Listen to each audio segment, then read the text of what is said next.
राजस्थान की शिक्षा व्यवस्था में एक बड़ा बदलाव होने जा रहा है। अब सरकारी स्कूलों का जो शैक्षणिक सत्र है वो भी निजी स्कूलों की और सीबीएसई की तर्ज पर 1 अप्रैल से शुरू होने जा रहा है।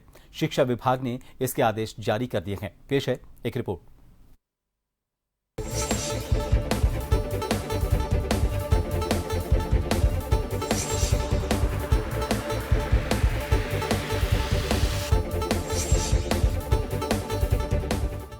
भजनलाल सरकार में पिछले 2 साल में शिक्षा महकमे में कई बदलाव किए गए हैं। इसी कड़ी में अब एक बड़ा बदलाव होने जा रहा है, जिसमें सरकारी स्कूलों को भी 1 अप्रैल से शुरू करने की कवायद है। अब तक सरकारी स्कूलों में नया सत्र 1 जुलाई से शुरू होता था, जबकि निजी स्कूलों में अप्रैल से पढ़ाई शुरू हो जाती थी। इस अंतर की वजह से सरकारी स्कूलों में नामांकन लगातार घट रहा था। सरकार का मानना है कि इस बदलाव से सरकारी और निजी स्कूलों के सत्र में एकरूपता आएगी। छात्रों को प्रतियोगी परीक्षाओं की तैयारी के लिए ज्यादा वक्त मिलेगा और सरकारी स्कूलों में दाखिले भी बढ़ेंगे। जो निजी विद्यालय हैं वो घर घर जाकर सब बच्चों को एडमिशन करवाते हैं और हम भी घर घर जाके कोशिश करते हैं, लेकिन हमारा देरी से होता है। तो हम भी उसी से में करवाएंगे तो हमारा नामांकन बढ़ेगा और गरीब बच्चे जो पैसे देकर नहीं पढ़ सकते हैं वो ही आएंगे सरकारी विद्यालय में। कई बार उनको लगता है कि होगा कि नहीं होगा, वहाँ क्या होगा क्या नहीं होगा, या उनको कम पैसे लेंगे, ऐसा कर करा के एडमिशन ले लेते हैं निजी विद्यालय वाले। कई बार ये भी होता है, कई बार तो सच है कि जितना पैसा कहते हुए लेते हैं, कई बार कुछ विद्यालय कहते क्या है लेते फिर पैसा कितना है, ये भी ध्यान में आए। तो इस प्रकार से जो अभिभावकों को इससे लाभ होगा।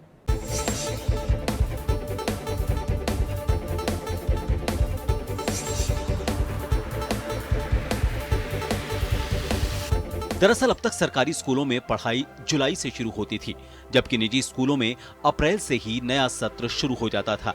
इस अंतर के कारण कई अभिभावक अपने बच्चों का दाखिला सरकारी स्कूलों के बजाय निजी स्कूलों में करवा देते थे। शिक्षाविदों ने इस वजह को सरकारी स्कूलों में गिरते नामांकन का एक बड़ा कारण माना। इसी स्थिति को बदलने के लिए शिक्षा विभाग ने शिविरा पंचांग में संशोधन करते हुए नया सत्र अप्रैल से शुरू करने का फैसला किया। सरकार का दावा है कि इस बदलाव से सरकारी और निजी स्कूलों के सत्र में समानता आएगी और अभिभावकों का भरोसा भी सरकारी स्कूलों पर बढ़ेगा। साथ ही छात्रों को नीट और जेईई जैसी राष्ट्रीय स्तर की प्रतियोगी परीक्षाओं की तैयारी के लिए ज्यादा समय मिल सकेगा। साथ ही पाठ्यक्रम को समय पर पूरा करना भी संभव होगा।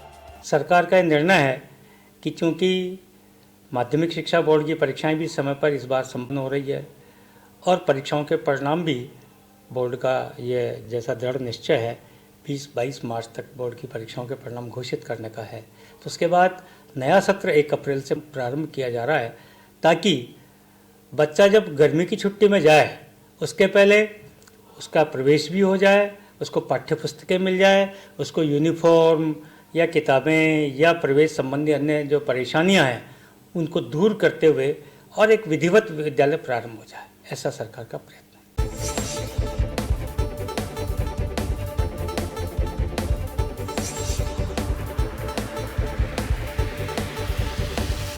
शिक्षा विभाग ने नए सत्र को 1 अप्रैल से शुरू करने की कवायद में परीक्षाएं फरवरी में शुरू की। साथ ही अब रिजल्ट भी मार्च अंत तक जारी करने के प्रयास हैं। इसके साथ ही अब स्कूल खुलने के बाद छात्रों को मिलने वाली पुस्तकों और यूनिफॉर्म की डीबीटी भी समय पर देने का लक्ष्य रखा गया है।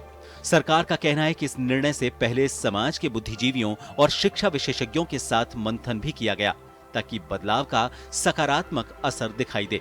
हालांकि इस फैसले को लेकर शिक्षक संगठनों ने चिंता भी जताई है। उनका मानना है कि शिक्षा व्यवस्था में बार बार प्रयोग करने से व्यवस्थाएं प्रभावित होती हैं। राजस्थान में 1 अप्रैल से शिक्षा सत्र शुरू करने की शिक्षा विभाग जो कवायद कर रहा है, ये राजस्थान की जैसी भौगोलिक स्थिति है उसके हिसाब से बिल्कुल ठीक नहीं है। पहले भी इस तरह के प्रयोग किए गए हैं जो विफल हुए हैं, पहले अनुभव किया जा चुका है, पहले ये किया गया था फिर इसको बदलना पड़ा। बार बार अनेक तरह के प्रयोग करके शिक्षा विभाग को जिस तरह से बर्बाद करने की सरकार कोशिश कर रही है, ये सरकार को बंद करना चाहिए। इस नई पहल से जो बच्चों के जो निजी स्कूल है उनसे कंपटीशन बढ़ेगा और राजस्थान की जो शिक्षा में गुणवत्ता में सुधार होगा और नामांकन में बढ़ोतरी होगी। कुछ चुनौतियां हैं उनको पूर्ण करने के लिए सरकार तत्पर है। हमारी यही मांग है कि जो सरकार के रिक्त पद है शिक्षकों को, उसको पूर्ण करें और जो पदोन्नतियां होनी है वो 1 अप्रैल से पहले कर लिए तो श्रेयस्कर रहेगा, जिससे बच्चों को विषय विशेषज्ञ शिक्षक मिल जाएंगे और सरकार की जो मंशा है उस अनुरूप नामांकन की भी बढ़ोतरी हो। फिलहाल सरकार को उम्मीद है कि ये बदलाव सरकारी स्कूलों के लिए गेम चेंजर साबित होगा और सरकारी स्कूलों में नामांकन बढ़ाने के साथ शिक्षा व्यवस्था को और ज्यादा प्रभावी बनाएगा। सरकारी स्कूल इस बार 1 जुलाई की बजाय 1 अप्रैल से खुलने जा रही हैं। शिक्षा विभाग ने यह बदलाव इसलिए किया है ताकि ग्रीष्मकालीन छुट्टियों में स्टूडेंट पढ़ाई कर सकें, बच्चों के हाथों में पुस्तक भी हो और आने वाली जो शिक्षा सत्र है उसकी तैयारी भी छुट्टियों में कर सकें। शिक्षा विभाग ने ये नवाचार करते हुए शिक्षकों को भी हिदायत दे दी है, साथ ही दिशा निर्देश दिए हैं कि इस बार सरकारी स्कूलों में नामांकन भी अच्छा होना चाहिए। अब देखना होगा कि आखिरकार ये पहल और ये नवाचार शिक्षा विभाग को कितनी ऊंचाई दे पाता है। सहयोगी गिरधर चौधरी के साथ अनिल सेन, जन टीवी जयपुर।